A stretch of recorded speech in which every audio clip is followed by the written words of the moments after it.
today by saying I'm sorry. No justice! No peace! This is a black-owned business that's been here for generations. What we really should be talking about today is George Floyd's murder. We as a community have to step up and take our city back.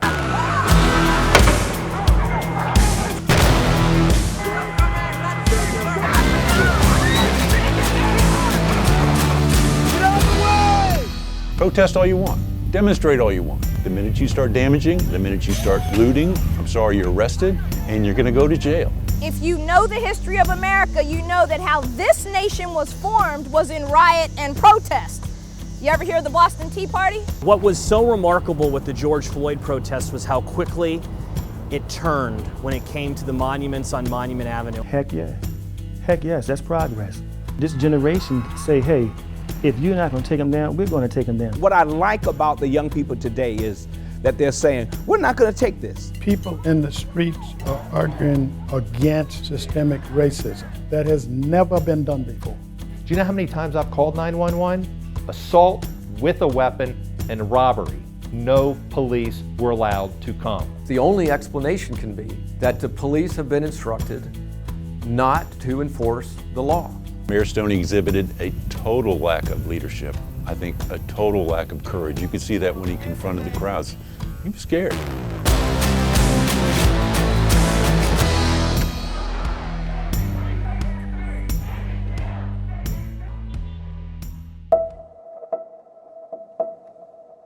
There's a long history of pandemics, obviously, in the world. They come around periodically.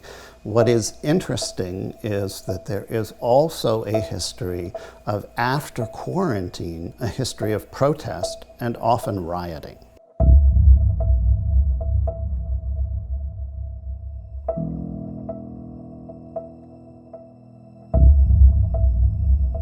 So it's a number of different factors. One is that there is a sense of being pent up and a sense of threat that is caused by that.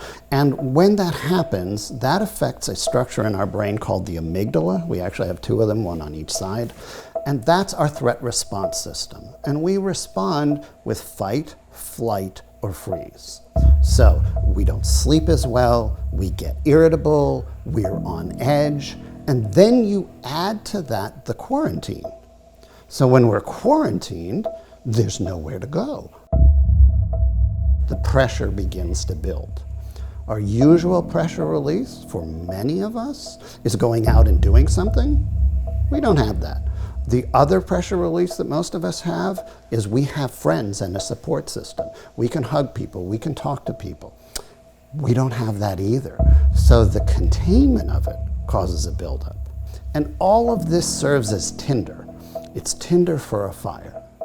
And then the match gets lit. And the match is an injustice. And the George Floyd killing was an injustice. It spread immediately. It was viral. And so suddenly everybody is angry. Everybody is upset about this.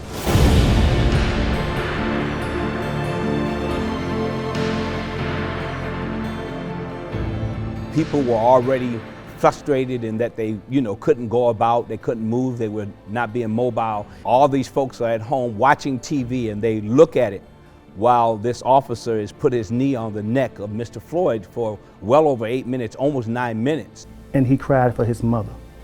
And then to see other police officers watch, it's one of the most horrific things I've seen in my entire life. I think that America and the world was sitting home, and for the first time we were all still, so we weren't busy doing our normal. And everybody saw that video, and white America woke up and said, wait a minute, hold up, really?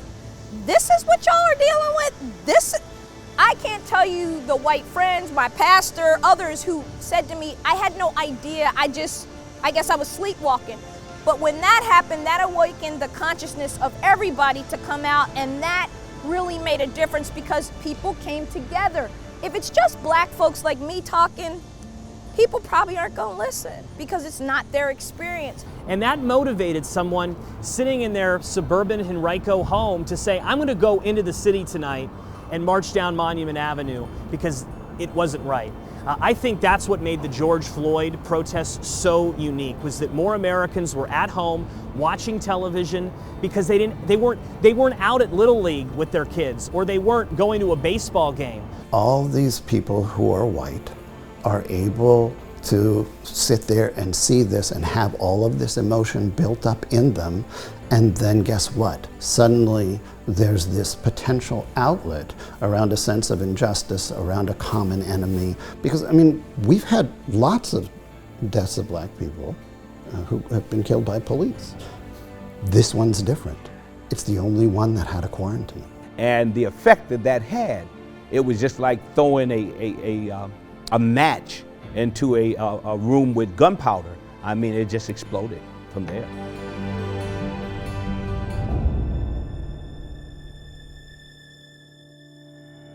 Prosecutors say Arbery was killed February 23rd while out jogging, accused of repeatedly trying to box in Arbery with trucks, then shooting him as he tried to escape. Police used a battering ram to enter Taylor's apartment after midnight, believing it was being used by a drug dealer to receive packages. 4 police officers were responding to a call about counterfeiting on Monday evening, but the officer doesn't remove his knee until Floyd's apparently listless body is rolled onto a stretcher.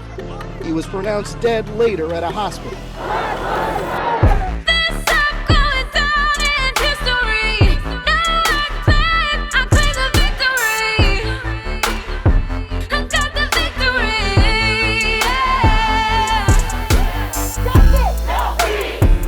Such a great city, full of great people, and this is a great cause. It's bigger than all of us.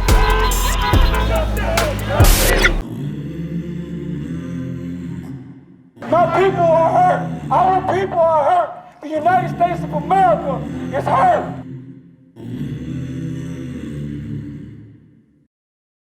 So for the first time in African American history, we went about 4 decades without having any national movement. There's a people that is hurting. There's a people that is crying. And if you're hurting my brother, then you're hurting me. And if my brother is crying or my sister is crying, then I'm crying too. We're doing this for generations. Again, we're not going to see change tomorrow, and we're not going to see it the next day, but we got to think about the kids. We got to think about the kids. I have 3 black children, and I love them with all my heart, and I want them to have the same opportunities in life as my white children. But what I like about the young people today is that they're saying, we're not going to take this. We're not going to take this. We're not going to stand for this. Walk with us. You say you walk with us. I follow your tweets. I follow your social media. I comment. I repost. Why? Because you're going to hear my voice. I support your right to protest. You should be protesting, but I will simply ask you to have some specific goals and objectives. What would you like the protest to have as an end result? You know, you can protest, but protest should lead to progress, and progress should lead to policy. That's just the way it is. Things are going to have to change. If not, it is going to get worse. Because we have to see community transformation. We have to see a coming together of the people in this city, red, yellow, black, and white. We just have to come together, and we have to come together on what is fair. We have to come together on what is right. You know, we have to come together on this, what is just. My role has been being the change that I wish to see, and not waiting for a politician or a government or a law or a statue to be moved for change or revolution to occur. My dad, actually, he asked if we wanted to march with us, and I said yes, because obviously this is a problem that needs to be fixed. You know, look, young people are known for creating noise, for organizing protests, but they haven't been able to take advantage of their true political power because they're still not showing up at the voting booth. They're still not turning in their ballots in the manner that would get them true political power. Whether that changes this year, we'll find out soon.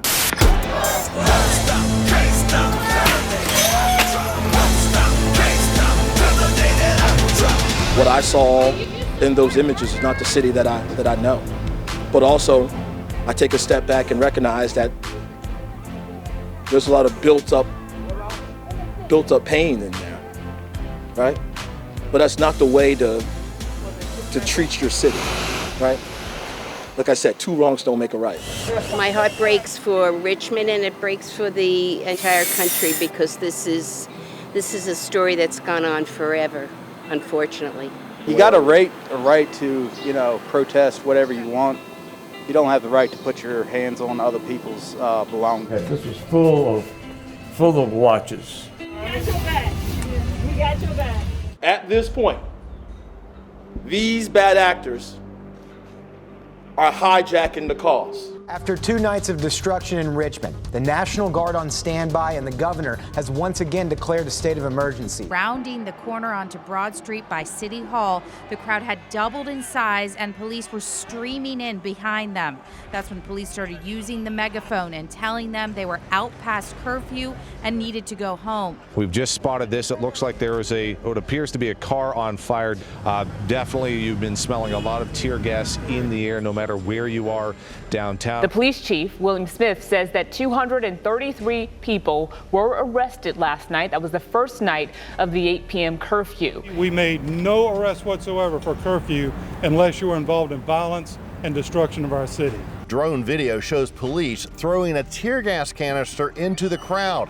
A protester lobs what appears to be a bottle filled with liquid at police, then more tear gas. I do believe that the tear gassing last night was unprovoked. She also believes an apology is not enough. I think that they have to acknowledge their part in everything that's gone on and how they're just as responsible for a lot of the violence and destruction that happened as are the people that actually did it. We don't want to hear from you. I want to begin today by saying I'm sorry. Don't sweat! Every peaceful protester should be allowed to peacefully protest. That's the bottom line. That is your right. And we violated that yesterday. Talk so we can organize, all right? We're going to continue marching peacefully. I promise you, all right? Have a good day. I love you. Let's go. Let's continue marching. All right? I cannot know the depth of your pain. But what I can do is stand with you, and I can support you. Symbols matter too, and Virginia has never been willing to deal with symbols. Until now. Richmond is no longer the capital of the Confederacy.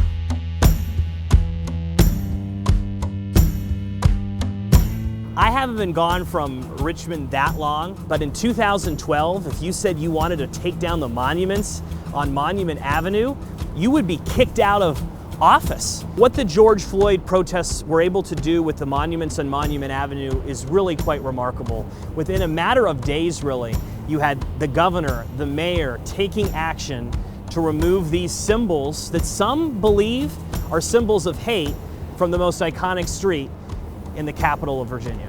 They wanted the statues down. Northam wanted the statues down. Stoney wanted the statues down. A lot of people wanted the statues down. They just used this for an excuse to get them down. I'm glad they're gone. I'm so glad they're gone. As a Richmonder, a native Richmonder, I'm so glad that they're gone. For black folk and brown folk, these are figures of oppression. Let me go on record unequivocally saying that I am absolutely opposed to the taking down of Confederate statues. There's an expression in French, il n'y a pas quelqu'un avec un blanche main. There is no one with clean hands. If we start applying a purity test, we would all just have to turn around, walk into the ocean, and commit suicide. There is no clean history, and there is no way to clean up history.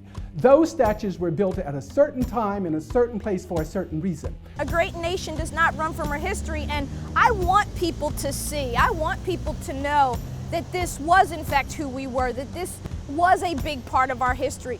But after Charlottesville, when I realized when those young men, which is what really stung me, that I saw young men carrying torches. These weren't old guys with, beards and their hats and their rebel hats on. These were young, educated guys with torches saying we won't be erased. And when I realized that their rallying point was that Robert E. Lee monument, and how they used that as a jumping off point for what ended in one young woman losing her life. It is outrageous. There should have ever been any Confederate monument on public grounds. Ever. tearing these monuments down, is that gonna really make anything better? If I saw them marching from those monuments a mile and a half, 2 miles over to Gilpin Court, been there since 1943, killing people, enslaving people since 1943, still going strong. If I saw them march down from those monuments or from the police station down to those housing projects, I'd say, yeah, maybe we are making progress. You're right. I mean, a place like Gilpin Court is a monument to slavery and racism, just like Jefferson Davis or General Robert E. Lee's statue is. I mean, the whole concept of that was to put a large amount of poor African Americans in one part of town. And in cities all over this country, mayors are starting to change that. What progressive leaders want now is everyone living amongst one another. That if you have a $1 million condo or $1 million house on Monument Avenue, that a couple blocks away you have an affordable housing complex where people can live. That's the movement, but that movement takes resources, it takes time, and it also takes politicians standing up to the people who live in that $1 million home and say, you may not like the idea of an apartment complex going up nearby, but we're going to do it because that's what's best for our society. The systemic racism that exists in America today is the same stuff that's been there since the 40s, 50s, 60s, 70s, 80s, 90s, and that's warehousing your poorest black citizens in these concentrated poverty, concentrated illiteracy, illegitimacy, every problem, substance abuse, redlined. There's no grocery stores there. Domino's isn't delivering there. They're just isolated. 6 of them in Richmond. They've been there forever. Just these last couple of days, we've had like numerous, killings. 13 days, 12 people. Like, come on, so we have to do some work. We have to do some work. And it's gonna take more than just, taking down a monument. There are no monuments in the areas where the killings happen. The monuments on Monument Avenue have nothing to do with that. They're images. They are symbolism over substance. And take them down. I don't care. Do something about the substance.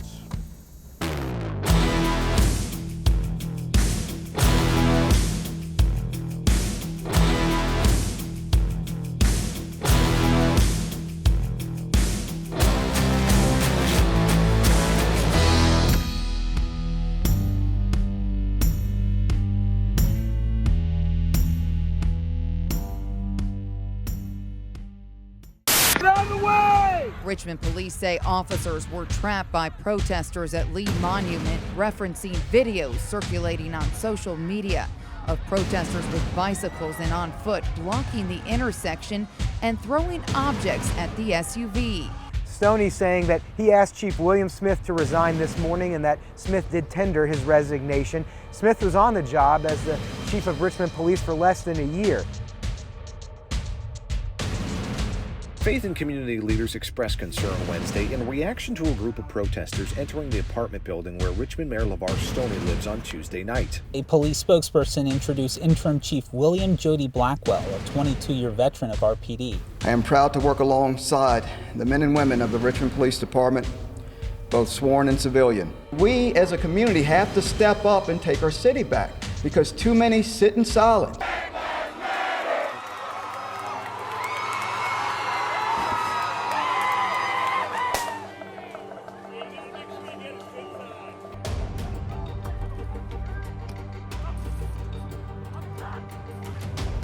Officers move in, deploying tear gas and shoot pepper bullets to clear the street, according to witnesses. Clearly, Richmond needs a different path forward. These nightly conflicts cannot continue indefinitely. An unlawful assembly was called a couple of times. People refused to leave, and so when people break the law, we can't condone that. We absolutely love the city. Born and raised here. It's full of families, children, elderly, different populations. It's one of the things I love about the city. It's a special place. It was very communal, very, very quiet. Always enjoyed walking around the neighborhood and felt safe doing so. But of course that changed on May 29th when the protests began.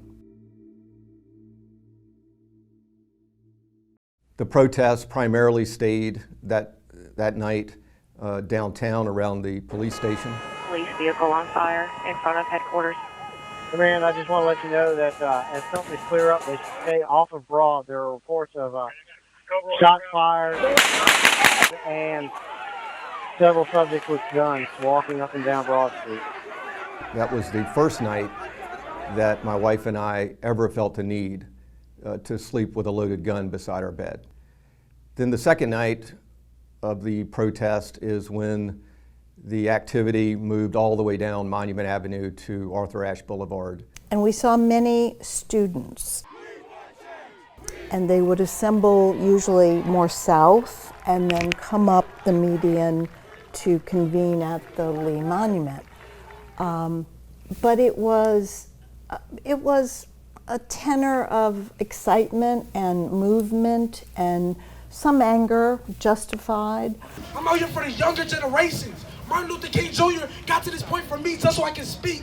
Now I'm gonna get to this point for him so his children and grandchildren can live. And we felt really honored and privileged to be a part of it and to live here and to be able to walk out there and have signs. And we were a part of that. And that was really an almost spiritual moment, if you will. We have all marched in our 20s for civil rights and for against Vietnam and for against the Iraq War. So that feeling was familiar to us, but it has changed. The events have really turned into a way to create chaos. It became really clear that the North Median had a group of people that were, I would say, very persistent. And that very aggressive and violent also. If you go to the Circle on any given night, you'll see a security force. And the security force usually wears a tactical ballistic vest with multiple handguns. They'll have assault rifles. And they literally secure the perimeter. You're not letting me what? Go over there. Go home. I can go there. No, you can't. You're not. People are scared. If you go there and you are walking your dog or out with your kids, or you want to just be on a sidewalk as a free citizen in the area you live in, you have to be extremely careful that you don't pull out a phone or a video or anything, because you could face personal attack, a minimum verbal attack. Take your stupid ass home. Yeah, I happen to live here, you don't. I do too. This ain't your world. You're in my planet. Take your dumb home. Record it. There's nothing you can do. A friend of mine was beaten, severely beaten. Get a phone call at night. Will you come out and help?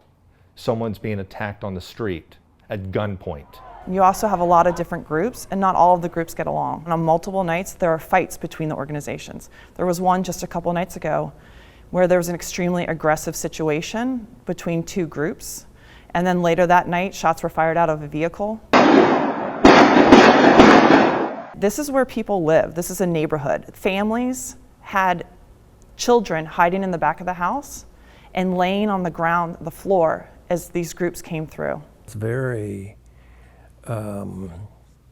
intimidating, and we just don't know, what's going to happen, what bad is going to happen to us. And then to call 911 and no one will come because they can't is one of the most frightening things to experience. It's something that I never imagined you would live through in our country. And that sense of hopelessness and real vulnerability is extremely frightening. We, having endured over a month of this, we finally decided that the city has failed at its most fundamental responsibility, which is to maintain law and order so that its citizens can live in a safe environment, free from having their property damaged. The city has failed to uphold the law in too many cases. And my wife and I decided we could not be sure that the police would be there to protect us. So we decided to sell our home and move, which we have now done. I don't want to leave because then I would consider that maybe we've lost.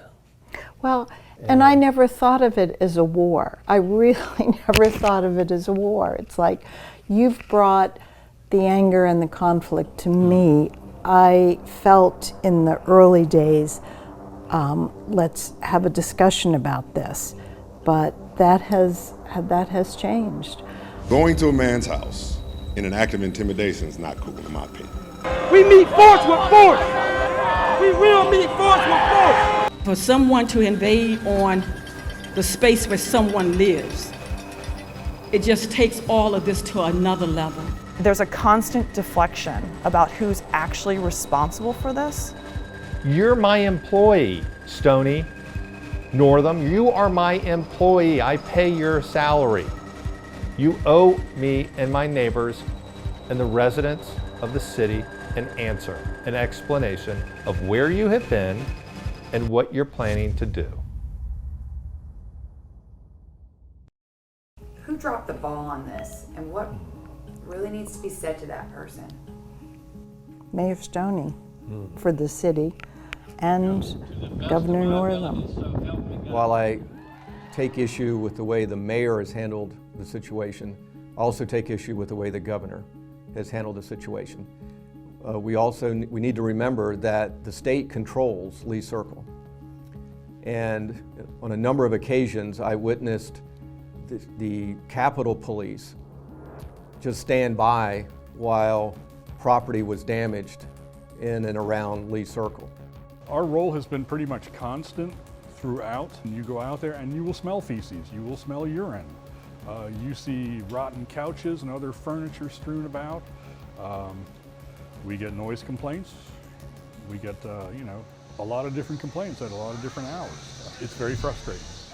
The night the group went through VCU starting at Monroe Park, that was announced on Wednesday.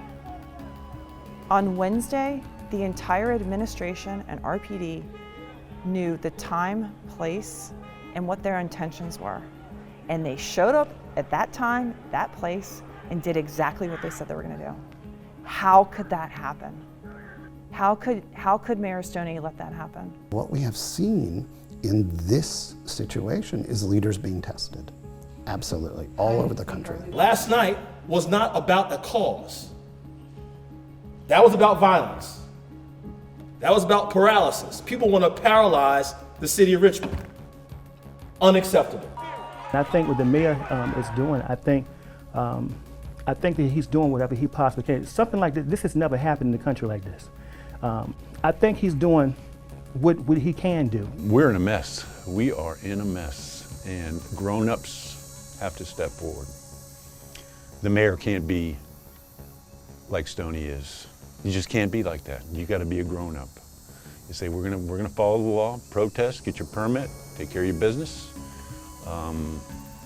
Grown-ups in academia. Where's VCU? Where are their emails going out to students saying, if you protest, you should do this? This is what the law allows. If you're a student and you're caught vandalizing or something like that, you're not going to be a student at VCU anymore. Where's that? Because I know a lot of these protesters are VCU students. I have faith in our current leadership because I have faith in the one that I serve.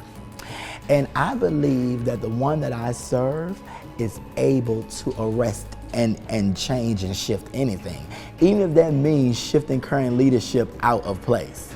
I want to step back and take a longer view. And when you said, who do you blame? Boom, President Trump came into my mind right away, okay?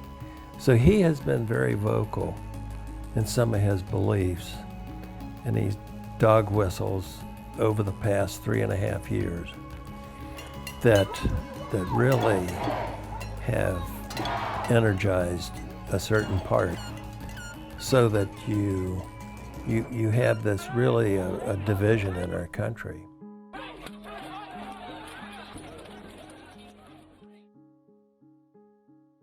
I am excited about the fact that we will have a new chief in Chief Gerald Smith. Richmond Mayor LeVar Stoney names a new chief of police. Gerald Smith takes office next Wednesday. Who is a reform-minded change agent who I think is going to be able to bring the sort of reimagining of policing and public safety we need here in the great city of Richmond. The crowd was outside the home of Richmond Commonwealth's attorney Colette McKeachin in the Huguenot neighborhood to call for a list of demands from her office. Among them, reform this definition of unlawful assembly and how it is broadly used against protesters. And on this historic day, several thousand people coming out to the corner of Arthur Ashe Boulevard and Monument Avenue to witness the taking down of the Stonewall Jackson statue. Take it down! Crowds cheered as this more than 120-year-old statue no longer towered over the River City. We meet force with force! We will meet force with force!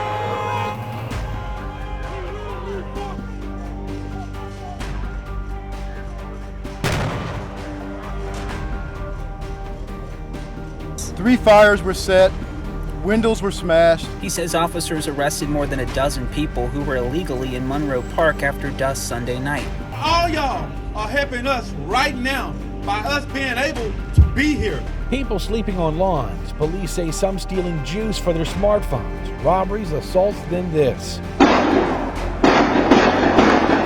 Shots fired late Thursday night.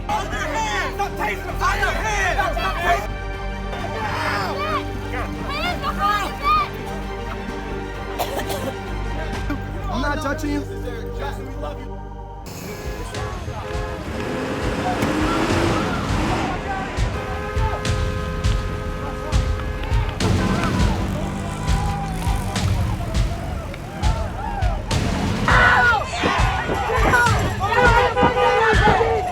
Get back!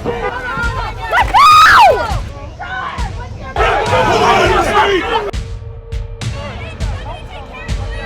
Moments later, he's tackled by an officer. He's trying to avoid capture. Okay, so at some point, the officer has to stop him in order to engage him, in order to arrest him. He was met with violence. He was met with dozens of police officers and received no care in the time that he was hit and then subsequently swarmed. Well, citing a potential conflict of interest, Richmond's top prosecutor has declined to investigate whether laws were broken when Mayor Stoney arranged for the removal of Confederate monuments. Commonwealth's attorney Colette McKeachin is asking a Richmond Circuit Court now to appoint a special prosecutor to look into it instead. Councilwoman Kim Gray, who is challenging Stoney in the upcoming election, asked McKeachin last month to investigate how Stoney handed out the $1.8 million contract. The company has ties to a business owner who's donated $4,000 to Stoney's mayoral campaign since 2016. Mayor Stoney says he didn't know who the winning contractor was or that he was a donor.